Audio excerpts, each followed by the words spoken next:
সুজয় কৃষ্ণ ভদ্রের স্বাস্থ্যের রিপোর্টে কি জানানো হয়েছিল? সূত্র বলছে তিনি স্থিতিশীল আছেন বলেই জানিয়েছিলেন তার হৃদরোগ বিশেষজ্ঞ দীপঙ্কর মুখোপাধ্যায়। যখন প্রথমে তিনি ভর্তি হন তখন তার শারীরিক বেশ কিছু সমস্যা ছিল। যেখানে বাইপাস হয়েছিল সেখানকার ক্ষতই ঘা হয়ে গিয়েছিল, সঙ্গে ছিল সিওপিডি আর সুগার।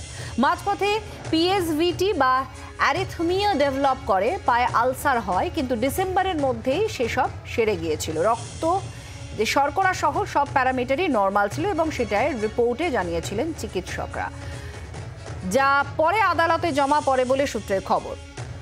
সুজয় কৃষ্ণের স্বাস্থ্যের রিপোর্টে কি জানানো হয়েছিল সেই বিষয়ে এবার প্রশ্ন আসছে, যেখানে সূত্র বলছে তিনি স্থিতিশীল আছেন বলে জানিয়েছিলেন তার হৃদরোগ বিশেষজ্ঞ দীপঙ্কর মুখোপাধ্যায়। কারণ 134 দিন প্রায় টানা একটা সময় গিয়েছে, আদালতের দ্বারস্থ হয়েছেন এবং এই নিয়ে নানান টালবাহানা হয়েছে সুজয় কৃষ্ণ ভদ্রের কণ্ঠস্বরের নমুনা সংগ্রহের বিষয় নিয়ে।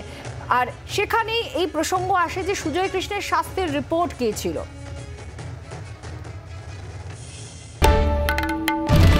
বাংলার আওয়াজ, বাঙালির আবেগ, জি 24 ঘন্টা।